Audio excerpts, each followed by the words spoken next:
தெய்வ பிள்ளைகள் எல்லாருமே எந்த பிரச்சனைகளையோ, எந்த வேதனைகளோ, எந்த கஷ்டத்துக்குள்ளோ, எந்த நஷ்டத்துக்குள்ளோ, எந்த நெருக்கத்துக்குள்ளேயோ, எந்த பலவீனத்துக்குள்ளோ, எந்த போராட்டத்துக்குள்ளே வாழாமல் வாழ்வதற்குண்டான காரியங்களை கர்த்தர் நமக்கு கற்றுக் கொடுத்துருக்கிறார்.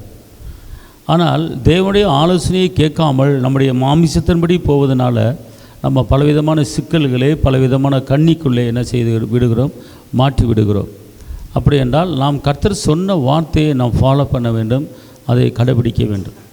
ரெண்டாவது, கர்த்தரிடத்தில் ஒன்றை நாம் கேட்கும்போது அதை பெற்றுக்கொண்டோம் என்று நாம் விசுவாசிக்கும்போது அது கண்டிப்பாக நடக்கும். யோசுவாவிடம் கர்த்தர் சொன்னார், இந்த மாதிரி 6 நாள் நீ இந்த எரிய கோட்டையை சுற்றி வந்து 7ஆவது நாள் நீங்கள் ஆர்ப்பரியுங்கள், அந்த எரிய கோட்டை தரமட்டமாகும் என்று கர்த்தர் சொன்னார். இஸ்ரவேல் மக்கள் மத்தியில் யோசுவா இடத்துல சொன்னார். யோசுவா என்ன செஞ்சார்? செய்தார். யோசுவா வந்து சூரியனை பார்த்து பேசினார். சூரியனை தரித்து நில், இந்த யுத்தம் முடிகிற வரைக்கும், இந்த சண்டை முடிகிற வரைக்கும் தரித்து நில் அப்படின்னு சொல்லி சூரியனை பார்த்து என்ன செஞ்சார்? பேசினார். சூரியன் என்ன செஞ்சிச்சு? நின்றுச்சு. சூரியனுக்கு கட்டளை போடுறாரு, நிற்கிது. இயற்கைக்கு கட்டளை போடுற நிற்கிது. இயேசு கடலை பார்த்து இறையாத அமைதலாயிரு அப்படிங்கிறாரு, நிற்கிது. கொந்தளிக்குது கடல், அமைதலாயிரு அப்படிங்கிறாரு, கடல் அமைதியாக இருக்கிறது. அப்போ அதே போல் இன்றைக்கி நம்முடைய வாழ்க்கையில் எத்தனையோ கொந்தளிப்புகள், எத்தனையோ போராட்டங்கள், விளைவின கொந்தளிப்புகள், கடன் பிரச்சனை கொந்தளிப்புகள், எவ்வளவோ காரியங்கள் நடந்து கொண்டு இருக்கிறது. நம்ம என்ன செய்கிறது கிடையாது, அதை ஸ்டாப் பண்ணுறது கிடையாது, நிப்பாட்டுக்கிறது. அமைதியாக இரு. யோபுல படித்து பார்த்தீங்கன்னா கடல் எல்லைக்கு அதோட எல்லையை போடுறார். எல்லாமே வார்த்தையில் தான் சொல்லி நிப்பாட்டுறார். பார்த்துக்கொள்ளுங்க. இயேசு ஒரு இடத்துல சொல்கிறார், இந்த மலையை பார்த்து சமுத்திரத்தில் தள்ளுண்டு போ, உன் இதயத்தில் சந்தேகப்படாமல் விசுவாசத்தோடு நீ சொல்லும்போது அந்த மலை என்ன செய்யுமா? கடந்து போய் சமுத்திரத்துக்குள்ளே போய் நினச்சியுமா ஒழுகுன்னு சொல்கிறார். உன் இதயத்தில் சந்தேகப்படாமல் இந்த மலையை பார்த்து பேசு அப்படிங்கிறார். அது உன்னை விட்டு அது என்ன செய்யும்? கடந்து போய் சமுத்திரத்தில், கடலுக்குள்ளே போய் என்ன செய்யும்? விழுகும். ஒரு சொல்கிற வார்த்தை பாருங்கள், உன் இதயத்தில் சந்தேகப்படாமல் மலையை பார்த்து பேசுங்கிறார். அதாவது துதி என்பது வேறு, ஜெபம் என்பது வேறு, நம்ம வந்து கட்டளை போடுவது என்பது வேறு. ஏசாயா 45 என்னுடைய கையின் கிரிகளை குறித்து எனக்கு நீங்கள் கட்டளை இடுங்கள், என்னுடைய கையின் கிரிகளை குறித்து எனக்கு என்ன செய்யுங்க? கட்டளை இடுங்கள் அப்படிங்கிறார். அப்போ நம்ம என்ன செய்யணும்? கட்டளை போடணும். எதை பார்த்து கட்டளை போடணும்? நம்முடைய வாழ்க்கையில், நம்முடைய குடும்பத்தில் எத்தனையோ போராட்டங்கள், அதை பார்த்து கட்டளை போட்டு நீ என்ன செய்? என்னை விட்டு, என் குடும்பத்தை விட்டு நீ வெளியே போ, நீ சமுத்திரத்தை தள்ளுண்டு போ அப்படின்னு சொல்லி சொல்லும்போது அது என்ன செய்யும்? அது நம்மளை விட்டு வெளியேறும். வெளியேற்ற வேண்டிய காரியத்தை வெளியேற்றணும், வர வைக்க வேண்டிய காரியத்தை வர வைக்கணும். நடக்கும் அற்புதம். நம்ம என்ன செய்கிறது கிடையாது, அதை சொல்கிறது கிடையாது. என்னை விட்டு போ, எதிர்க்கணும். எபேசியர் 6:13 தீங்கு நாட்களிலே அவைகளை நீங்கள் என்ன செய்ய வேண்டும்? எதிர்க்க வேண்டும். எதிர்த்து பேசணும். பிரச்சனையை பார்த்து, வேதனையை பார்த்து, கஷ்டத்தை பார்த்து, நஷ்டத்தை பார்த்து, தோல்வியை பார்த்து, துக்கத்தை பார்த்து, நெருக்கத்தை பார்த்து, கடன் பிரச்சனையை பார்த்து எதிர்த்து என்னை விட்டு ஆண்டு போ கர்த்தர் சொல்கிறார். நம்ம அதை என்ன செய்யணும்? கடைபிடிக்கும் போது அது நம்மளுக்கு கீழ்ப்படுகிறது. அன்பார்ந்தோர்களே, இன்றைக்கி வந்து கர்த்தருடைய வார்த்தையை வந்து சரியாக கேட்டு ஃபாலோ பண்ணோம்னா கஷ்டம் என்பதே நமக்கு கிடையாது, நெருக்கம் என்பதே கிடையாது. இஸ்ரேல் மக்கள் பாலும் தேனும் கானான் தேசத்திலே போய் நுழைவதற்குண்டான ரெண்டே காரியம் தான் பண்ணாங்க. 2 காரியம். கடைசியாக கர்த்தர் யோசுவாவுக்கு சொல்கிறார். அவங்க என்ன செஞ்சாங்க? விசுவாசித்தார்கள், 2வதாக துதித்தார்கள். எல்லாம் சொல்லுங்கள், விசுவாசிப்பேன், துதிப்பேன், எனக்கு எதிராக இருக்கிற எரிய கோட்டை தரமட்டமாகும். திரும்பி சொல்லுங்கள், விசுவாசித்தேன், துதிப்பேன், அப்போது எனக்கு எதிராக இருக்கிற எரிய கோட்டையாகிய பிரச்சனைகள் தரமட்டமாகும். அல்லேலூயா. நல்லா கவனிங்க. அவர்கள் 6 நாள் என்ன செஞ்சாங்க? ஒருத்தருக்கு ஒருத்தர் பேசாமல், ஒருத்தருக்கு ஒருத்தர் வீட்டு விஷயத்தை பற்றி, பிள்ளை விஷயத்தை பற்றி, குடும்பத்தை பற்றி, எதிர்காலத்தை பற்றி ஒருவருக்கு ஒரு என்ன செய்யலை, பேசலை. அப்போ 6 நாளும் சொந்த விஷயத்தை பேசலை, 6 நாளும் பக்கத்தில் இருக்கிற நபரை பற்றி பேசலை, 6 நாளும் அவர்கள் அந்த பிரச்சனை ஆகிய, அந்த எரிய கோட்டை ஆகிய, அந்த 24 அடி அகலம் உள்ள அந்த செவர். அந்த செவர் எவ்வளவு? 24 அடி அகலம். அப்போ 24 அடி அகலம் இருக்கிற அந்த செவர் தரமட்டமாகிறதுக்கு, கடப்பாரை வச்சு உடைப்பதுக்கு, பீரிங் வச்சு உடைப்பதுக்கு சாத்தியமே கிடையாது. ஆனால் துதி என்கிற ஆயுதம் அது தரமட்டமாக மாற்றி விட்டது. அல்லேலூயா. 1 விசுவாசிக்க வேண்டும், 2 துதிக்க வேண்டும். விசுவாசித்து ஆர்ப்பரித்தார்கள், விசுவாசித்து துதித்தார்கள். அந்த கோட்டை, எரிய கோட்டை தரமாட்டமானது. அதே போல் இந்த 8வது மாதத்தில் உங்களுக்கு பாடுகள் இருக்கலாம், பிரச்சனைகள் இருக்கலாம். ஆனால் விசுவாசித்து துதித்து அந்த காரியத்தை நீங்கள் தரமாட்டமாக்க உங்களால் முடியும். ஆமென் சொல்லுங்க. அல்லேலூயா, அல்லேலூயா. கர்த்தர் உங்களுக்கு ஒரு வார்த்தை தீர்க்க தரிசனமாக சொல்கிறாரு. நீங்கள் எதிர்காலத்தை பற்றி, உங்கள் பிள்ளை எப்படி இருக்கணும் அப்படின்னு சொல்லி நீங்கள் விரும்புனீங்க. நீங்கள் வேலை பார்க்குற கையிட்டு காய்கிற காரியங்கள் எப்படி இருக்கணும் அப்படி நீங்கள் விரும்புனீங்க. அது நீங்கள் என்ன விரும்பினீங்களோ அந்த விருப்பத்தின்படியே கர்த்தர் இந்த மாதம் உங்களுக்கு செய்ய போகிறார். கைதை தப்பாக கம்மி செலுத்துங்க. அப்புறம் என்ன அர்த்தம்? உங்கள் பிள்ளை எதிர்காலத்தில் இப்படி இருக்கணும்னு சொல்லி உங்களுக்குள்ள ஒரு விருப்பத்தை கொண்டு வரணும்.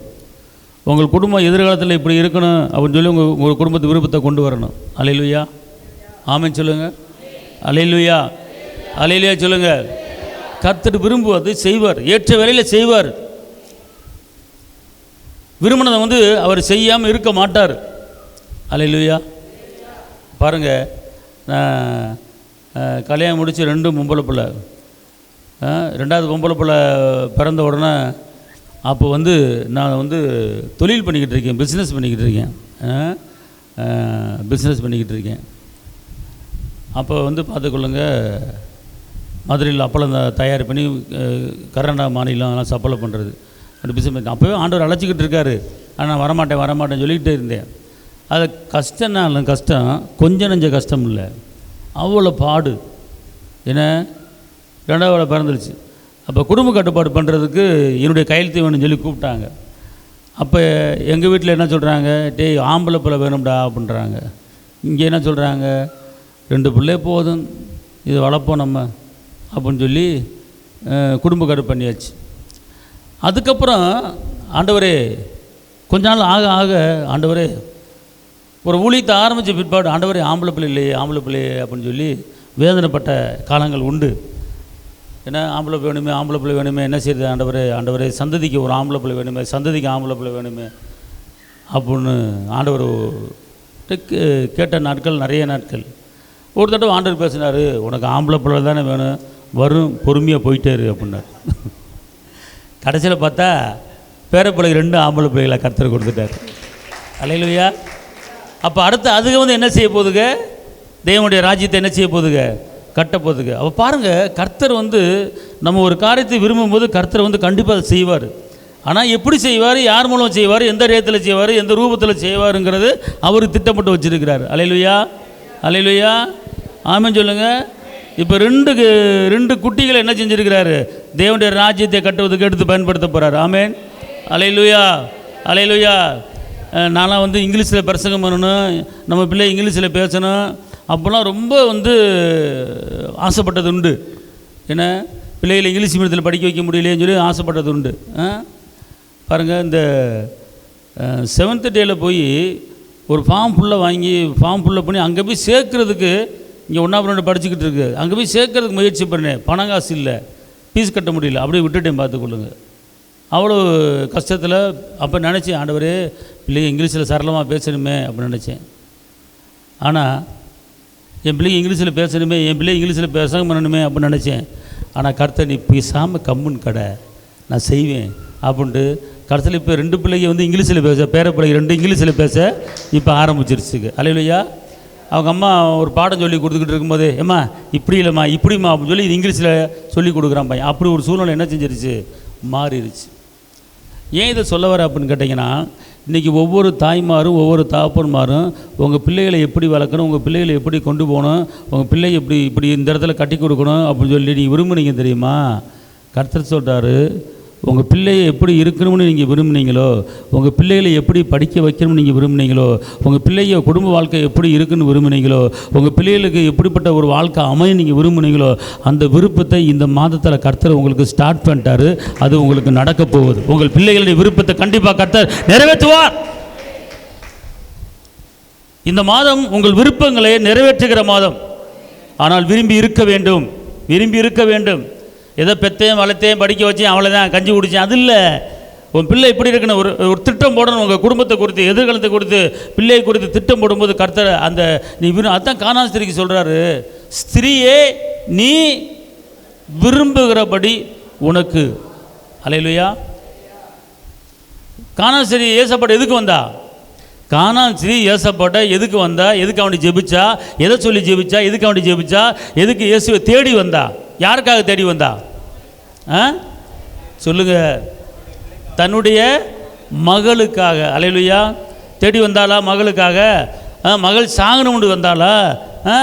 மகளை 10 மாதம் சுமந்து பெற்றெடுத்த என் மகளை வாழ வைக்கணும், என் மகளுக்கு எதிர்காலம் நல்லா இருக்கணும், என் மகளுக்கு எதிர்காலம் நல்ல போகிற இடத்துல நல்லா இருக்கணும், என் மக வாழணும், நான் பெற்ற பிள்ளை போகிற இடத்துல சுகமாக இருக்கணும் அப்படிங்கிற அந்த ஆசை அந்த தாய்க்கு இருந்துச்சு. அந்த மகள் ஒரு பெரிய ஒரு பலவீனத்தில் பெரிய போராட்டத்தில் மாட்டிக்குச்சு. அந்த போராட்டத்தை தப்பி வைக்க ஆள் இல்லை. ஆனால் என் மகளை காப்பாற்றுங்க அப்படின்னு சொல்லி பிள்ளைக்காக ஓடி வந்த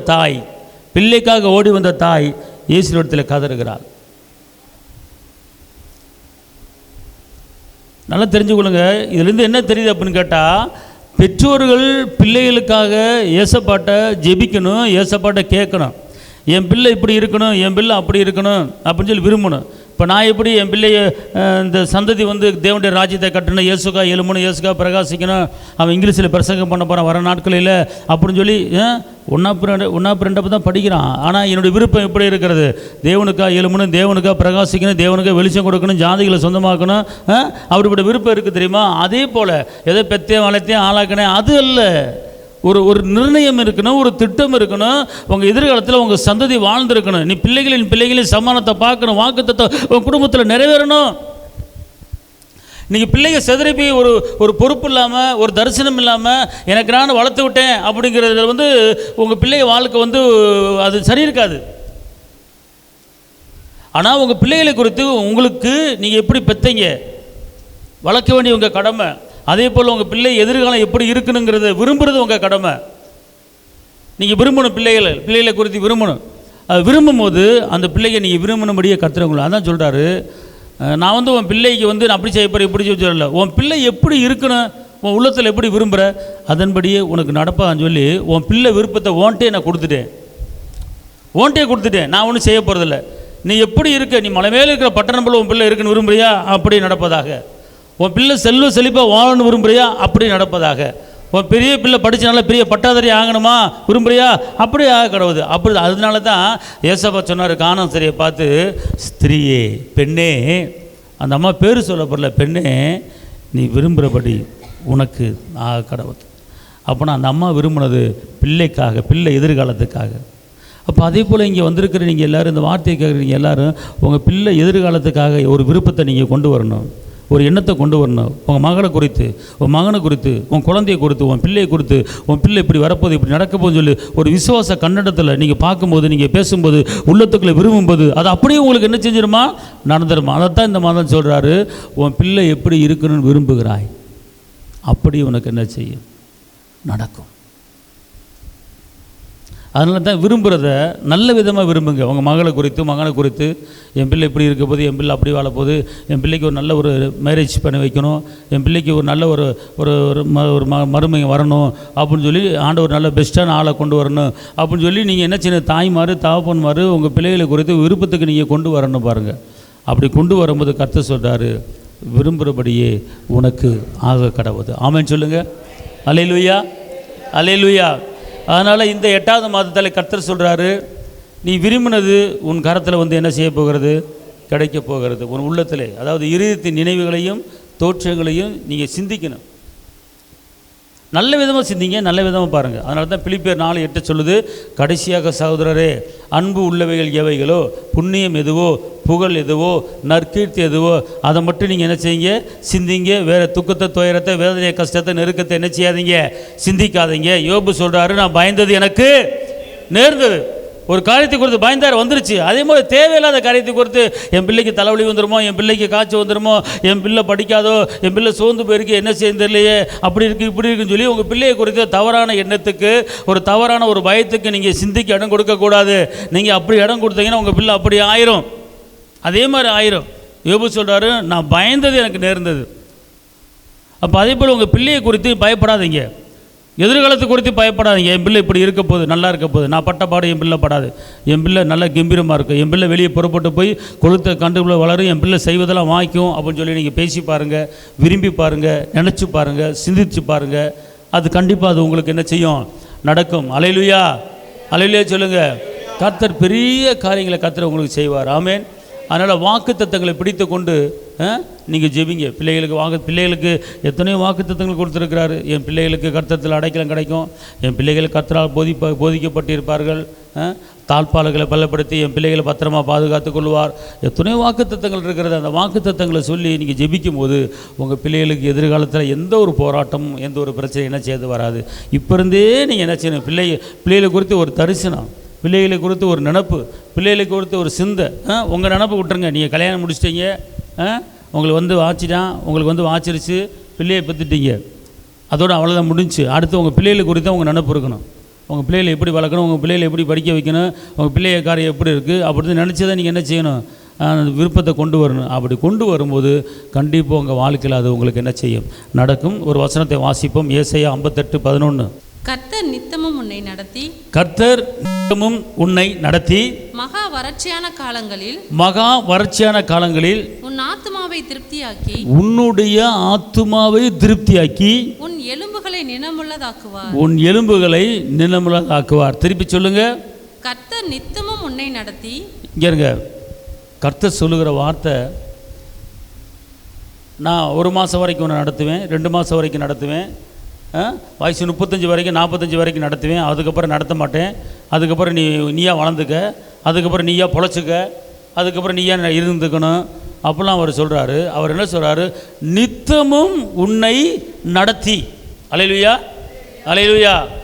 அப்போ இன்றைக்கி இன்றைக்கி நம்ம இந்த நிலைமைக்கு வந்திருக்கிற காரணமே அவர் டெய்லி நம்மளை நடத்துறதுனால தான் இந்த நிலைமையில் நம்ம இருக்கிறோம். ஆமாம் சொல்லுங்கள். அல்லேலூயா, அல்லேலூயா.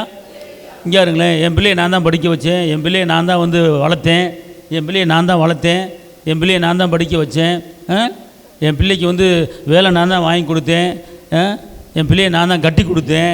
அப்போல்லாம் ஈஸியாக நீங்கள் பேசிடலாம். நல்லா தெரிஞ்சுக்கொள்ளுங்க, பிள்ளையை நீங்களாக வளர்த்தீங்க, சோறு போட்டிருப்பீங்க. ஆனால் 5 வயசு பிள்ளை 6 வயசு எப்படி மாறுச்சு, 6 வயசு பிள்ளை 7 வயசு எப்படி மாறுச்சு, 7 வயசு பிள்ளை 8 வயசு பிள்ளை எப்படி மாறுச்சு, அந்த குழந்தை முகம் எப்படி வாலிப முகம் மாறுச்சு, வாலிப முகம் எப்படி பிள்ளை பத்த முகமாக மாறுச்சு, பிள்ளை பத்த முகம் எப்படி வயசான ஆளாக மாறுச்சு. அல்லேலூயா, அல்லேலூயா. கர்த்தர் சொல்கிறாரு, விதைக்கிற மனுஷனாலும் அல்ல, தண்ணீர் பாய்ச்சுகிற மனுஷனாலும் அல்ல, விளைய செய்கிற தேவனாலே எல்லாம் ஆகும். அல்லேலூயா. அப்புறம் என்ன அர்த்தம், நம்ம விதைக்கலாம், தண்ணி பாய்ச்சலாம், ஆனால் பூமிக்குள்ளேருந்து அந்த விதை வளர்ந்து மேலே வருது பாருங்கள், அந்த செடி மேலே வருது பாருங்கள், அது பூ பூக்குது பாருங்கள், காய் காய்க்குது. நீங்களா செஞ்சு காய் காய்க்க வச்சிங்க, நம்மளை காய் காய்க்க வச்சோம், நம்மளை பூ பூக்க வச்சோம், நம்மளை அப்படி வளரு வளரு வளரு வளருன்னு பிடிச்சி விட்டோம் நம்மளை இல்லை. அதான் வளருது, அதான் பூ பூக்குது, அதான் காய்க்குது, அதான் கனி கொடுக்குது. நம்ம என்ன பண்ணோம், விதைச்சோம், அவ்வளோதான். நம்ம கொஞ்சம் தண்ணியை ஊற்றணும், அவ்வளோதான். அதே போல தான் நீங்கள் உங்கள் பிள்ளையை பெற்றெடுக்கலாம், நீங்கள் உங்கள் பிள்ளைக்கு சாப்பாடு போடலாம். ஆனால் அந்த பிள்ளை இருக்க மேலே வந்தது அது கர்த்தர் தான். அல்லேலூயா சொல்லுங்கள். அப்போ கர்த்தர் தான் நடத்துகிறாரு. ஆமென். அப்போ நான் தான் வளர்த்தேன், நான் தான் படிக்க வச்சேன், நான் தான் கல்யாணம் பண்ணி கொடுத்தேன் அப்படின்னு நீங்கள் சொல்லலாமா? நீ கல்யாணம் முடிச்சு வச்சாலும் மாப்பிள்ளைக்காரன் வர்றதுக்கு உண்டான வேலையை கர்த்தர் தான் பண்ணி வச்சுருக்கிறாரு. உன் பிள்ளை படிக்குதுன்னா படிக்க வைக்கிறதுக்கு உண்டான அந்த ஞானம், அந்த அறிவு, அந்த புத்தி அது கர்த்தர் தான் கொடுத்தாரு, நீ கொடுக்க கிடையாது, நம்ம கொடுக்கறது கிடையாது. அல்லேலூயா. ஏன்னா அவர் சம்பூர்ணர், பரிபூர்ணர், ஞானத்தில் பரிபூர்ணம் உள்ளவர், அவர் ஞானவானவர். அந்த ஞானத்தை பிள்ளைகளுக்கு கொடுத்துருக்கிறாரு. அந்த பிள்ளைகளுக்கு கொடுத்து அந்த பிள்ளைகள் என்ன செஞ்சு வளர்த்துருக்கிறார். அல்லேலூயா, அல்லேலூயா. ஒரு தாயின் கருவில் இருக்கும்போது கண்ணு எப்படி உருவாச்சு, கை எப்படி உருவாச்சு, எலும்பு எப்படி உருவாச்சு நம்மளுக்கு தெரியாது. ஆனால் அவருக்கு தெரியும். அதான் தாயின் கருவில் உருவாக்கும் முன்னமே ஒன்று அறிஞ்சிருக்கிறார். அப்போ இதுலேருந்து என்ன தெரியுது அப்படின்னு கேட்டால், நீங்கள் நம்ம பிறந்ததுலேருந்து இதுவரைக்கும் நடத்தினவர் இன்னமும் நம்மளை நடத்த அவர் வல்லவராக இருக்கார். அல்லேலூயா, அல்லேலூயா. என்னை நடத்தும் இயேசுநாதா உமக்கு, எனக்குள் வாழும் எந்த நேசா உமக்கு நன்றி ஐயா. என்னை நடத்தும் இயேசுநாதா உமக்கு நன்றி ஐயா.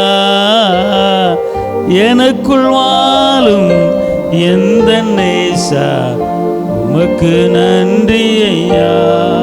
அல்லேலூயா. இப்போ இதில் என்ன தெரியுது? நீங்கள் நடத்துகிறீங்களா, அவர் நடத்துகிறாரா? நீங்கள் வளர்கிறீங்களா, அவரை வளர வைக்கிறாரா? நீங்கள் நடக்கிறீங்களா, அவர் நடக்க வைக்கிறாரா? நம்முடைய தலையிலேருந்து கால் வரைக்கும் உறுப்புகள் ஃபங்க்ஷன் ஆகுது. நம்ம ஃபங்க்ஷன் பண்ண வைக்கிறோமா, அவர் ஃபங்க்ஷன் பண்ணுறாரா? அவர் தான். புரியுதுங்களா? அப்போ நித்தமும் நான் உன்னை என்ன செய்ய போகிறேன்? நடத்துகிறேன், நடத்துவேன். அல்லேலூயா. சொல்லுங்கள், கர்த்தர் என்னையும் என் குடும்பத்தையும் நித்தம் என்ன செய்கிறாரு? நடத்துவார். ரெண்டாவது இன்னொரு ஒரு காரியத்தை சொல்கிறார் பாருங்கள். அவர் சொன்ன அந்த வார்த்தையை பார்க்கும்போது நம்மளாம் ஏன் கவலைப்படுறோங்கிறது ஒன்றுமே புரியல. எதிர்காலத்தை குறித்து நம்ம கலங்க வேண்டிய அவசியமே கிடையாது. எதிர்காலத்தில் என் பிள்ளையை கட்டி கொடுக்க முடியல, என் பிள்ளையை எப்படி கல்யாணம் முடிச்சு வைக்க போகிறேன்னு தெரியலையே அப்போல்லாம் நீங்களாம் சொல்ல வேண்டிய அவசியமே இல்லை. என் பிள்ளையை எப்படி படிக்க வைக்க போகிறேன் சொல்ல வேண்டிய அவசியம் இல்லை. என் பிள்ளைக்கு பொண்ணு பார்க்கணும், மாப்பிள்ளை பார்க்கணும், என்ன செய்யணும் தெரியலையே, எங்கிட்டிருந்து வரப்போகிறான்னு தெரியலையே சொல்ல வேண்டிய அவசியம் இல்லை. ஏன்னா நடத்துகிறவர் அவர். எப்படி நடத்துவார், எத்தனை வருஷம் வரைக்கும் நடத்துவார் அப்படின்னு கேட்டால் அவர் சொல்கிறார், பார்த்துக்கொள்ளுங்க. சங்கீதம் 48:14. இந்த தேவன் என்றென்றைக்கும் உள்ள சதா காலங்களிலும் நம்முடைய தேவன், மரண பரியந்தம் நம்மை நடத்துவார். இப்போ சொல்லுங்க, அவர் எது வரைக்கும் நடத்துவார்? சொல்லுங்க. என் தேவன் என்னையும் என் பிள்ளைகளையும் என் சந்ததியையும் அறிக்கை பண்ணுங்க நடத்துவார். அல்லேலூயா. அப்போ நடத்துவார் என்ன அர்த்தம்னு கேட்டால், இங்கே இருக்க நடத்துறதுன்னா என்ன அர்த்தம்? நடத்துறது அப்படின்னா என்ன அர்த்தம்? நடத்துறதுன்னா அதாவது இப்போ நாளைக்கு இருக்குது அல்லது அடுத்த மாதம் இருக்குது, சரிங்களா? இப்போ அடுத்த மாதத்துக்கு நம்முடைய குடும்பத்துக்கு ஒன்றான தேவைகள் நிறைய லிஸ்ட்டு இருக்குது. அரிசி வாங்கணும், பருப்பு வாங்கணும், காய்கறி வாங்கணும், ஜாமான் வாங்கணும், அது தேவைகள். அடுத்து பிள்ளைகளை படிக்க வைக்கணும், அதுக்கு ஃபீஸ் கட்டணும், அதுக்கு தேவைகள். அடுத்து பிள்ளை கட்டி கொடுக்கணும், அது இது எல்லாமே நம்ம லிஸ்ட்டில் இருக்குது. இதெல்லாம் நம்முடைய தேவைகள் இருக்குது. ஆனால் அவர் என்ன சொல்கிறாருன்னா, நான் வந்து மரண வரையும் உன்னை நடத்தேன் அப்படின்னு கேட்டால், அப்போனா நான் தான் உனக்கு செய்ய வேண்டிய காரியத்தை செஞ்சு, நான் தான் உனக்கு கொடுக்க வேண்டிய காரியத்தை கொடுத்து, நான் தான் உனக்கு சுகத்தையும் பலத்தையும் கிருபையும் கொடுத்து, நான் தான் உன்னை என்ன செய்ய போகிறேன்? நடத்த போகிறேன். எது வரைக்கும் நடத்த போகிறேன் அப்படின்னு கேட்டால், மரண பரியந்தம் நான் உன்னை நடத்த போகிறேன். கைத்தட்டி அப்பாவுக்கு போய் சொல்லுங்க. அல்லேலூயா. அப்பாவுக்கு நல்லா கைத்தட்டுங்க. மரண பரியந்தம் நடத்துகிற கர்த்தர். அப்போனா இங்கே இருங்களேன், ஒரு சில நேரங்களில் வந்து நான் அடுத்த மாதம் என்ன செய்ய போகிறேன்னு தெரில, இதை தூக்கி போட்டு அப்படி செய்ய இப்படி செய்ய நினச்சிருக்கேன், ஒன்றுமே புரியல, எப்படி குடும்பத்தை ரன் பண்ண போகிறேன்னு தெரியல. அப்போல்லாம் ஈஸியாக அழகாக நம்ம பேசி போடுறோம். நீங்கள் என்ன செய்யணும்னு கேட்டிங்கன்னா, மரண பரியந்தம் நடத்துவர், மரண பரியந்தம் என்னையும் என் பிள்ளையை நடத்துகிறவர், கண்டிப்பாக அவர் நடத்துவார். அவருக்கு தெரியும், அவருக்கு தெரியும். பாருங்கள், அவர் வந்து ஒரு ஆச்சரியமான ஒரு தேவனுங்க. அவரை வந்து எப்படி மகிமைப்படுத்துறது, எப்படி நன்றி சொல்கிறது ஒன்றுமே புரியலைங்க. 1000 நாவல் இருந்தாலும் போதாது. பாருங்கள், நான் எப்போவோ ஆம்பளை பிள்ளை இல்லைன்னு வருத்தப்பட்டேன், எப்போவோ ஆம்பளை பிள்ளையில் வருத்தப்பட்டேன். ஐயோ ஊழியத்தை கட்டணுமே, ஊழியத்தை செய்யணுமே, வாரிசு இல்லையே அப்படின்னு வருத்தப்பட்டேன். தொண்ணூறு ஒரு சில இடங்களில் பார்த்தா பாஸ்டர் இறந்துட்டான்னா மயங்காரன் சாட்சி எடுத்து அந்த சபையை நடத்துகிறான். இப்படிலாம் இருக்குது. அப்போ அந்த மாதிரி நம்மளுக்குள்ளேயும் சொல்லி வருத்தப்பட்ட காலங்கள் இருக்குது. அப்போ இதுலேருந்து என்ன தெரியுது? பேரையும் பெருசகம் பண்ணுற வரைக்கும் கர்த்தர் என்ன உயிரோட வச்சுருக்க போகிறார். ஆமே. பேரையும் பெருசகம் பண்ணுற வரைக்கும் அதை நான் என் கண்ணு பார்க்கும்படி கர்த்தர் என்ன உயிரோட வைக்க போகிறார். அல்லேலூயா. அவன் பொறுப்பெடுக்கிற வரைக்கும் கர்த்தர் என்ன உயிரோட வைக்க போகிறார். அல்லேலூயா. ஆமென். இப்போ புரியுதா? அவர் சொன்னதை செய்கிறவர். அல்லேலூயா சொல்லுங்க. அப்போ என்னுடைய விருப்பம் நிறைவேறுதா? எப்போ விரும்பினேன், எந்த வருஷம் விரும்பினேன், எந்த டைமில் விரும்பினேன். ஆனால் கர்த்தர் அந்த விருப்பத்தை சரியான நேரத்தில் அவர் பெஸ்ட்டாக கொண்டு வந்து கொடுக்குறார். நான் விரும்பினா ஞானம் இல்லாமல், படிப்பு இல்லாமல், படிப்பறிவு இல்லாமல் வெறும் தமிழை மட்டும் பேசிக்கிட்டு இருந்திருப்பேன். ஆனால் அவர் என்ன பண்ணுறாரு, உலகத்திலே இருக்கிற மொழியில், ஆங்கில மொழியில் பேசும்படி, ஆங்கில மொழியில் பிரசங்கம் பண்ணும்படி கர்த்தர் என்ன செய்கிறாரு, உன் விருப்பத்தை காட்டில் அதிகமாக நான் உன்னை குறித்து, உன் சதையை குறித்து நான் விரும்பியிருக்கிறேன். நம்முடைய கர்த்தர் அவ்வளோ பெரிய உன்னதமான கர்த்தர். ஆமென் சொல்லுங்கள். அல்லேலூயா. அதைத்தான் நான் இப்போ உங்களுக்கு சொல்கிறேன். நீ உன் சந்ததியை குறித்து சாதாரண நினைக்காத. கர்த்தர் உனக்கு கொடுத்து அந்த பிள்ளைகளை குறித்து, உன் பிள்ளையை பார்த்தா இப்போ அவன் கோடீஸ்வரன், அவனுக்கு 100 வீடு இருக்குது, அவனுக்கு 50 வீடு இருக்குது, அவன் 200 பவுன் வச்சுருக்கான். அதெல்லாம் பெரிய காரியம் கிடையாது. அது குப்பை. அது தெருவில் கிடக்க போகுது ஒரு நேரம். வேதம் சொல்லிக்கிறது, உன் நகையும் பொண்ணும் பொருளும் வேணான்னு சொல்லி தெருவில் கீழே மிதிக்கிறதுக்கு தெருவில் கிடக்க போதான் ஒரு நேரத்தில், அப்படி வரப்போகுதுங்கிறாரு. ஆனால் கர்த்தர் உங்களுக்கு செல்வமும் செழிப்பும் உயர்வும் மேன்மையும் தகுதியும் அந்தஸ்து, உங்களுக்கு கனம் எது தெரியுமா? கர்த்தர் உங்களுக்கு கொடுத்த, நீங்கள் பெற்றெடுத்த உங்கள் பிள்ளைகள் தான். உங்கள் பிள்ளைகள் தான் உங்களுக்கு சொத்து. உங்கள் பிள்ளைகள் தான் உங்களுக்கு வாரிசு. பிள்ளைகள் தான் உங்களுக்கு சந்ததி. வாக்குத்தத்தத்தை நிறைவேற்றுகிற கர்த்தர். வீடுகளே, வாசலே, நகையில, அது உங்கள் வீடு, உங்கள் பிள்ளை தாங்க உங்களுக்கு சொத்து. உங்கள் பிள்ளை நல்லா வளருதா, நல்லா படிக்குதா, நல்ல வேலை பார்க்குதா, கர்த்தர் நடத்துகிறார். ஒரு சில நேரங்களில் ட்ரக்கில் வரும். சரியாக படிக்க மாட்டான், சரியாக அங்கே போக மாட்டான், அங்கிட்டு போகும், இங்கிட்டு இழுக்கும், அங்கிட்டு இழுத்தான், அங்கிட்டு இழுக்கும்.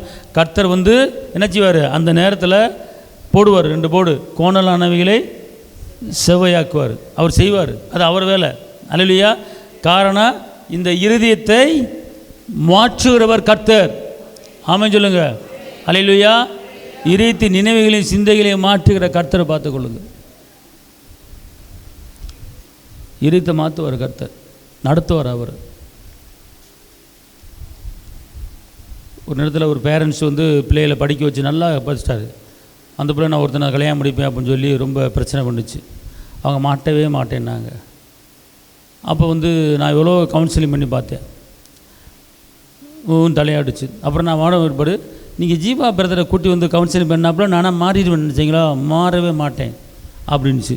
உடனே அங்கேருந்து எனக்கு ஃபோன் பிடிச்சோன்னாங்க, பிரதர் அந்த பிள்ளை இப்படி சொல்லுது, ஜீவா பிரதரை கூட்டி வந்தாலும் சரி, 100 ஜீவா பிரதரை கூட்டி வந்தாலும் நான் மாற மாட்டேன், நான் பிடிச்ச பிடியில் தான் இருப்பேன் அப்படின்னுச்சு. மக்கா இரு மக்கா, நீ பெரிய ஆளா, எங்கள் அப்பா பெரிய ஆளா அப்படின்னு என்ன பண்ண தெரியுமா? இதயத்தின் நினைவுகளையும் தோற்றங்களை அறிகிற கர்த்தாவே, ஆண்டவரே, இந்த பிள்ளையை குறித்து உங்கள் சித்தம் என்ன, இந்த பிள்ளையை குறித்து உங்கள் திட்டம் என்ன? நீங்கள் தாயின் கருவில் உருவாக்கணும். இந்த பிள்ளைக்கு நீங்கள் டைனிங் டேபிள் போட்டு இந்த பிள்ளை அங்கே வைக்க திட்டம் போட்டு வச்சுருப்பீங்க. இந்த பிள்ளைக்கு உண்டான உங்கள் திட்டத்தை நிறைவேற்றும்படி உங்கள் திட்டத்துக்கு இந்த பிள்ளையை நான் அர்ப்பணிக்கிறேன். சிந்தையை மாற்றுங்க, எண்ணத்தை மாற்றுங்க அப்படின்னு சொன்ன பாருங்கள். டோட்டலாக 1 வீக்கில் எல்லா பிரச்சனையும் மாறி போச்சு. அழகாக ஒரு கல்யாணத்தை முடித்தா நல்லா இருக்குது. இப்போ சூப்பராக நடந்த காரியம். மாற்றுறவர் அவர். அதனால் கர்த்தர் உங்கள் பிள்ளைகளை குறித்து ஏற்கனவே திட்டம் போட்டு வச்சுருக்கிறாரு.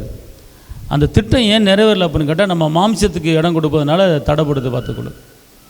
அதனால் கர்த்தரால் கூடாத காரியம் ஒன்றுமே கிடையாது.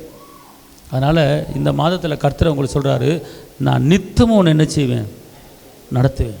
இன்றைக்கி காலையிலேருந்து சாயங்காலம் வரைக்கும் நமக்கு உண்டான தேவைகள் என்ன, எங்கே போகணும், எங்கே வரணும், என்ன பேசணும், எதை பேசக்கூடாது, எதை சாப்பிட்ணும், என்ன இன்றைக்கி உண்டான ஆகாரம் என்ன, எல்லாம் கர்த்தர் ஆயத்தப்படுத்தி வச்சுட்டார்.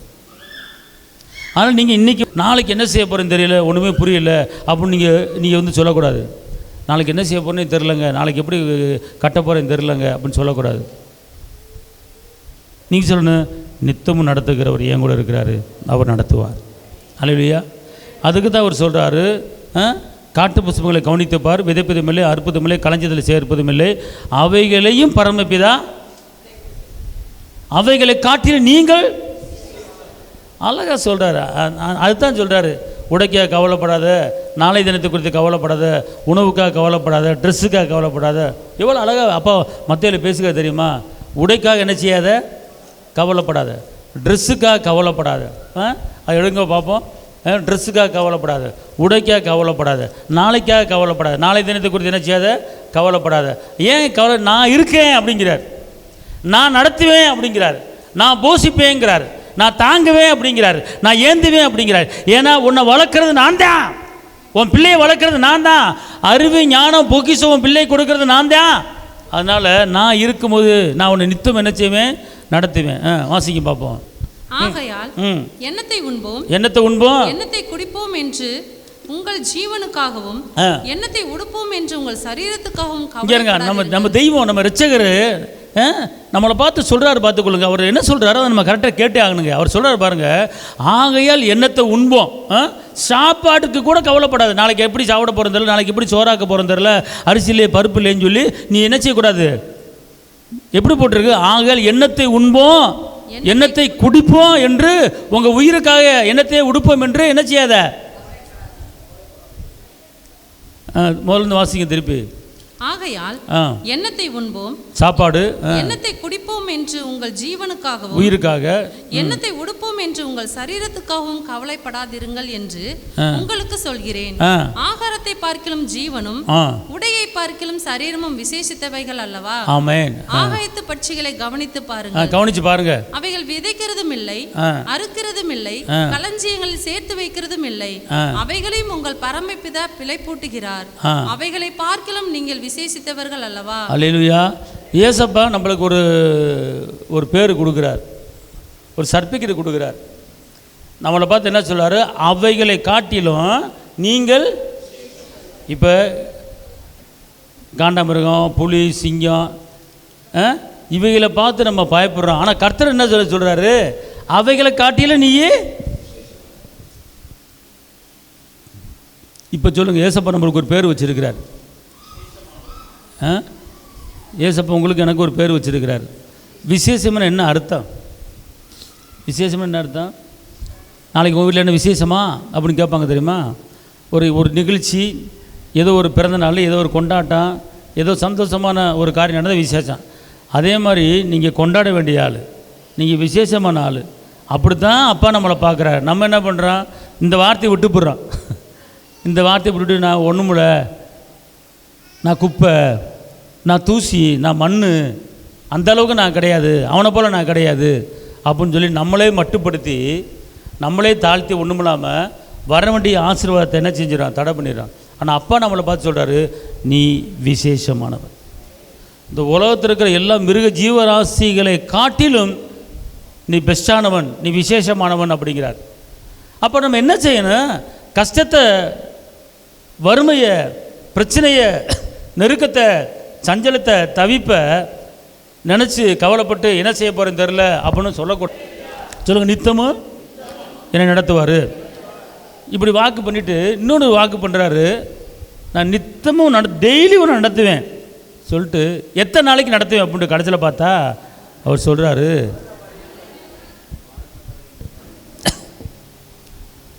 நடத்துவாரா? இப்போ எங்கள் அப்பா அம்மா என்னை கர்த்தருக்குள்ளே வளர்த்தாங்க, சர்ச்சுக்கு போனாங்க. எங்கள் அப்பாலாம் 5 மணி பூசைக்கு அடித்து பற்றி தண்ணி மூஞ்சியில் ஊற்றி 5 மணிக்கு பூசைக்கு போடா அப்படின்னு பற்றி விடுவார். பூசைக்கு போ, சர்ச்சுக்கு போ, தூபம் காட்டு, பலிபீடத்தில் தூபம் காட்டு, அங்கேயே போடு போ அப்படின்னு சொல்லி 5 மணிக்கெலாம் அடித்து பற்றி விட்டுக்கிட்டு இருப்பார். சர்ச்சுக்கு போ, அங்கே போ, இங்கே போ, அங்கே போகாத, இங்கே போகாத அப்படின்னு கர்த்தருக்குள்ளே வளர்த்தார். ஆனால் இப்போ இல்லை அப்பா அம்மா. ஆனால் இப்போ அவங்க கர்த்தருக்குள்ளே வளர்த்தனால எங்கள் அப்பா வந்து ஜெபமாலை சொல்லிக் கொடுப்பார். எனக்கு இப்படி செய்கிற பரலோகத்துக்கு வந்து சொல்கிறா அப்படின்வார்.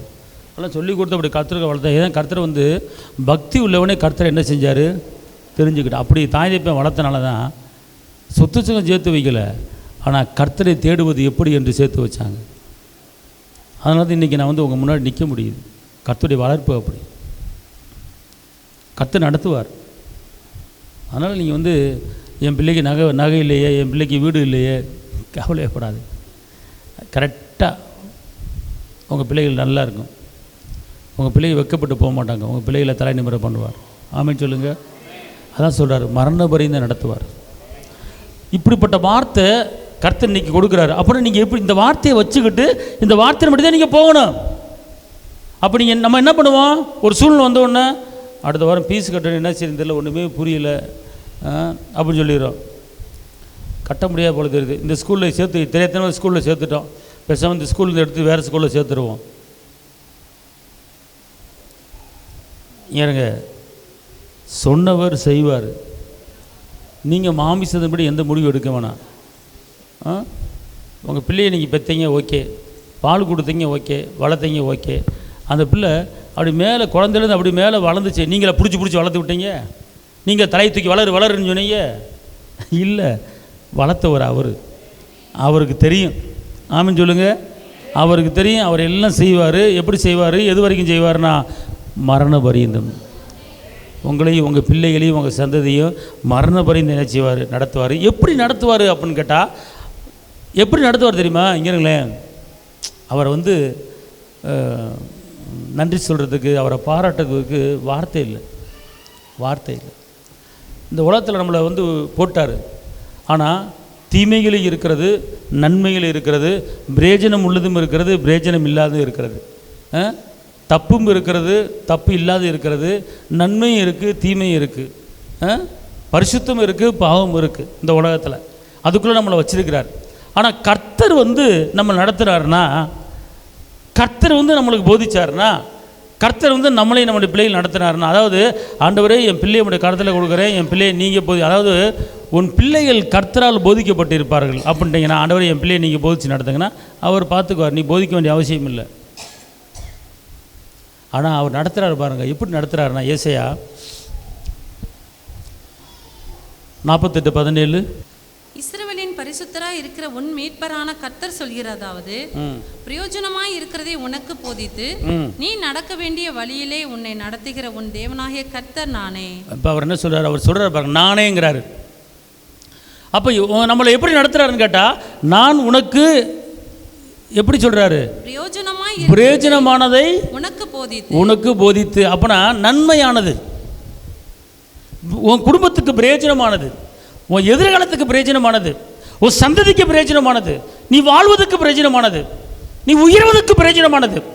அப்போ பிரயோஜனமானதை உனக்கு நான் சொல்லி கொடுத்து, பிரயோஜனமானதை உனக்கு நான் போதித்து, இந்த பூமியில் இந்த உலகத்தில் எது நன்மை, எது தீமை, எது கஷ்டம், எது நஷ்டம், எது பொல்லாப்பு, எது போராட்டம், எது பலவீனம், எது சுகம் என்பதை எல்லாம் உனக்கு கற்றுக் கொடுத்து அவர் சொல்கிறாரு பாருங்க. உனக்கு எப்படி போதிப்பாரா சொல்லுங்க, திருப்பி சொல்லுங்க. பிரயோஜனமாய் இருக்கிறதை உனக்கு போதித்து, பிரயோஜனமாய் இருக்கிறதை உனக்கு போதித்து, நீ நடக்க வேண்டிய வழியிலே உன்னை நடத்துகிற, நீ நடக்க வேண்டிய வழி. இந்த உலகத்தில் எத்தனை வழிகள் இருக்கு, ஆனால் உன்னை நான் நடக்க வேண்டிய வழியில நடத்திற உன் தேவனாய கர்த்தர் நானே. அல்லேலூயா சொல்லுங்க அப்பாவுக்கு. இப்போ சொல்லுங்க எல்லாரும், தகப்பனே இங்க சொல்லுங்க, தகப்பனே தந்தையே எனக்கு பிரயோஜனமானதையும் எனக்கும் என் பிள்ளைகளுக்கும் இந்த உலகத்தில் வாழ்வதற்கு, இந்த பொல்லாத உலகத்தில், இந்த பாவமான உலகத்தில் வாழ்வதற்கு எனக்கும் என் சந்ததிக்கும் பிரயோஜனமானதை சொல்லி கொடுத்து என்னை நடத்தி கொண்டு இருப்பதற்காக உமக்கு கோடி சோத்திரம். ஒரு அப்பாவுக்கு ஒரு மகிமை செலுத்துவோமா? எவ்வளோ ஒரு அற்புதமான ஒரு தெய்வம், எப்படி ஒரு அதிசயமான தெய்வம் பார்த்துக்கொள்ளுங்க. இன்னொரு வசனம் பாருங்க, ஏசாயா 49:10, அவர்கள் பசியாக இருப்பதும் இல்லை. அவர்கள் இங்க நம்ம என்ன இருப்பதில்லை, பசியாக இருப்பதும் இல்லை, அப்புறம் தாகமாக இருப்பதும் இல்லை, உஷ்ணமாகிலும் வெயிலாகிலும் அவர்கள் மேல் படுவதும் இல்லை. எல்லாம் சொல்லுங்க, நானு என்னை பாருங்க, நானு பசியாக இருப்பதும் இல்லை, தாகமாக இருப்பதும் இல்லை, உஷ்ணம் என்னை தொடவும் முடியாது, எல்லாம் அவர் பார்த்து கொள்வார். அல்லேலூயா. வாசிங்க, திருப்பி வாசிங்க அதே வசனத்தை. அவர்கள் பசியா இருப்பதும் இல்லை, அவர்கள் பசியா இருப்பதும் இல்லை, தாகமாய் இருப்பதும் இல்லை, உஷ்ணமாகிலும் வெயிலாகிலும் அவர்கள் மேல் படுவதும் இல்லை. எல்லாம் சொல்லுங்க, உஷ்ணமாகிலும் வெயிலாகிலும் என் மேல் படுவது கிடையாது, அவர் என்னை நடத்துகிறார். அல்லேலூயா. அப்புறம் என்ன சொல்றார் பாருங்க, அவர்களுக்கு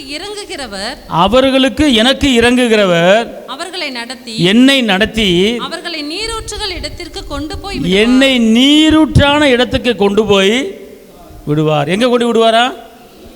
காஞ்சி போன பூமி, வெட்டாந்தர, அங்க கொண்டு விடுவாரு.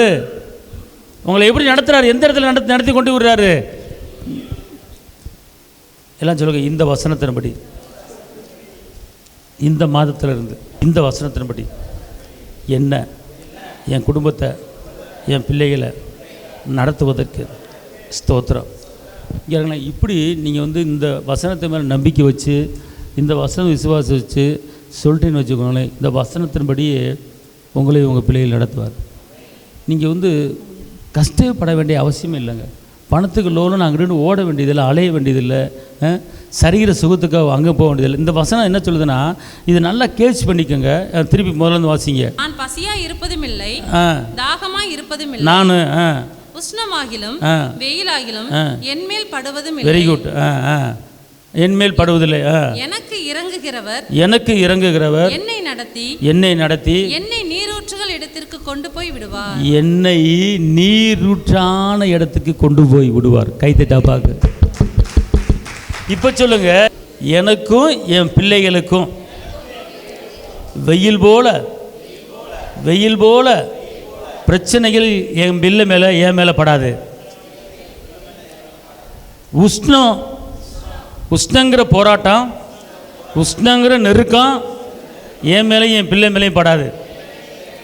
அவர் என்னையும் என் பிள்ளைகளையும், அவர் என்னையும் சந்ததியையும் எங்கே நீரூற்று இருக்கிறதோ அங்கே என்ன நடத்துவார். அல்லேலூயா. எப்படி போட்டிருக்கேன்னா, நீரூற்றுக்கு கொண்டு போய் அல்லேலூயா. எல்லாம் சொல்லுங்க, என் பிள்ளைகளை அவர் கட்டி கொடுக்குற இடம், அவர் கொண்டு போகிற இடம், செழிப்பான நீருற்றான இடத்த பக்கம் என் பிள்ளைகளை கர்த்தர் கொண்டு போவார். இது சொல்லிட்டீங்கன்னா நீங்கள் வந்து மாப்பிள்ளை விட பொண்ணு விட விசாரிக்க வேண்டாம், நல்ல இடமா கெட்ட இடமா விசாரிக்க வேண்டாம். எல்லாம் அவர் என்ன செய்வார், பார்த்துக்கார். இப்போ புரியுதா உங்களுக்கு? இப்போ சொல்லுங்கள், இப்படிப்பட்ட வசனங்களை கேட்டீங்க, இப்போ அவர் உங்களை நடத்துவாரா, நடத்த மாட்டார்? பட்டு மேய்ஞ்சிட்டு போகும்போது அந்த ஆடு குட்டி போட்டோன்னா அந்த ஆடு எந்திரிச்சு நடக்காது. குட்டி என்ன செய்யாது, தாய்ப்பு நடக்காது.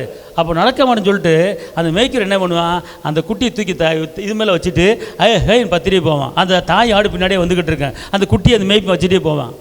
பார்த்துருக்கீங்களா? எல்லாத்தையும் பார்த்துருக்கீங்களா?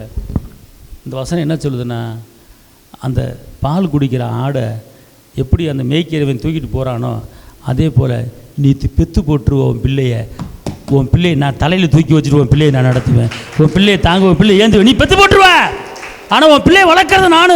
உன் பிள்ளைக்கு பால் ஊட்டி, உன் பிள்ளையை சீராட்டி, உன் பிள்ளை பள்ளத்தில் விழாமல், மேடு பள்ளத்தில் விழாமல் தூக்கிட்டு நான் தோல் பண்ணி தூக்கி வச்சு உன் பிள்ளையை நடத்தி கொண்டு போய் ஒரு செழிப்பான இடத்துல உன் பிள்ளையை கொண்டு விடுவேன்னு சொல்லி இன்னைக்கு வாக்கு போட்டார் கர்த்தர். ஏன் திருப்பி சொல்கிறேன் கேட்டா, இந்த இடத்துல உட்காந்து ஒரு சில பேர் பிள்ளைக்கு திருமணம் முடிக்கணுமே, பிள்ளையை கல்யாணம் முடிச்சு கொடுக்கணுமே, பிள்ளை எதிர்காலத்தில் படிக்க வைக்கணுமே, எப்படி செய்ய போகிறேன், ஏது செய்ய போகிறேன்னு சொல்லி ஒரு சில பேர் கலங்கி இந்த இடத்துல உட்காந்து இருக்கிறனால கர்த்தர் உங்களுக்கு பேசுகிறாரு. எப்படி ஒரு மேய்ப்பை குட்டி போட்டு அந்த ஆடை தூக்கிட்டு போய் நடத்த போகிறோன்னா, ஒரு தாய் பெத்து போட்டுட்டு அது நடந்து போகுது, ஆனால் குட்டியை தூக்குற அந்த மேய்ப்பன். அதே போல் நீ பிள்ளையை பெத்து போடலாம், உன் பிள்ளையை நடத்துகிற கர்த்தர் உன் பிள்ளையை நடத்துவார், ஏந்துவார், தாங்குவார், தப்பி வைப்பார். நீ உன் பிள்ளையை பற்றி கவலைப்பட வேண்டிய அவசியம் இல்லை. பெஸ்ட்டாக நடத்துவார், உயர்வாக நடத்துவார். கர்த்தர் வாக்கு பண்ணுறாரு. யாராவது பிள்ளைகளை பற்றி கவலைப்பட்டு எதிர்காலத்தில் என் பிள்ளை எப்படி இருக்க போது, என் பிள்ளை நல்ல இடத்துல கட்டி கொடுப்பான்னு சொல்லி கவலைப்படாத. கர்த்தர் சொல்கிறாரு, ஒரு கறவாடை, ஒரு குட்டி போட்ட ஆடு, பால் குடிக்கிற ஆடு நடக்க முடியாது. நான் தோளில் சுமந்துட்டு உன் பின்னாடி நடந்து வந்துக்கிட்டு இருப்பேன், தாய் பின்னாடியே வந்துக்கிட்டு இருக்கோம், அந்த மேய்ப்பை தூக்கிட்டுப்பேன். அதே போல தான் நான் உன் பிள்ளைய நான் தோல் மேலே தூக்கி வச்சு நான் உன்னை கொண்டு போய்கிட்டு இருக்கேன். நான் இருக்கும்போது ஏன் நீ பிள்ளையை பற்றி கவலைப்படுறேன்? ஆமே, கர்த்தர் சொல்லுகிற வார்த்தை. அப்போ அதனால் இந்த நாட்களில் எவ்வளோ ஒரு அருமையான ஒரு வார்த்தை பாருங்கள். இந்த 8வது மாதத்தில் அவர் நித்தமும் நடத்தி வாக்கு பண்ணுறார். அந்த கடைசி ஒரு வசனம் வெளிப்படுத்தல் 7:17. சிங்காசனத்தின் மத்தியில் இருக்கிற ஆட்டுக்குட்டியானவரே இவர்களை மேய்த்து இவர்களை ஜீவ தண்ணீர் உள்ள ஊற்று. ஆட்டுக்குட்டியானவர் யார்? இயேசு. இவர்களை ஜீவ தண்ணீர் உள்ள ஊற்றுகள் அண்டைக்கு நடத்துவார். இவர்கள் ஜீவ தண்ணீரிலே ஊற்றுகள் அண்டை நடத்துவார். புரியுதா? இப்போ ஒரு காரியத்தை புரிஞ்சு கொள்ளுங்க. காஞ்சி போன பூமி, வறுமையான இடம், துக்கமான இடம், கஷ்டமான இடம், பிரச்சனையான இடம், சரியில்லாத இடத்துல கர்த்தர் வந்து உங்களையும் உங்களுடைய பிள்ளைகளையும் நடத்த மாட்டார். இந்த வசனம் எங்கே கொண்டு போய் நடத்துவார்னு திருப்பி, சிங்காசனத்தில் மத்தியில் இருக்கிற ஆட்டுக்குட்டியானவரே, பிதாவின் பக்கத்தில் அமர்ந்திருக்கிற இயேசுவானவரே இவர்களை மேய்த்து, அப்புறம் இவர்களை மேய்த்து இவர்களை ஜீவ தண்ணீர் உள்ள ஊற்றுகள் அண்டைக்கு நடத்துவார். ஜீவ தண்ணீர் ஊற்றுகள் அண்டைக்கு என்ன செய்வாராம்? ஜீவ தண்ணீர், உயிருள்ள தண்ணீர் அண்டை நடத்துவார். அல்லேலூயா சொல்லுங்கள். இப்போ புரியுதா கர்த்தர் நடத்துகிற இடத்த? ஆமென். அதனால் இன்றைக்கி தெம்பாருங்க, உற்சாகம் பாருங்க. உங்கள் பிள்ளைக்கு செய்ய வேண்டிய கடமைகளை செய்யுங்க. உங்கள் பிள்ளைகளை எங்கே கொண்டு போகணுமோ, எங்கே நடத்தணுமோ நடத்துவார்.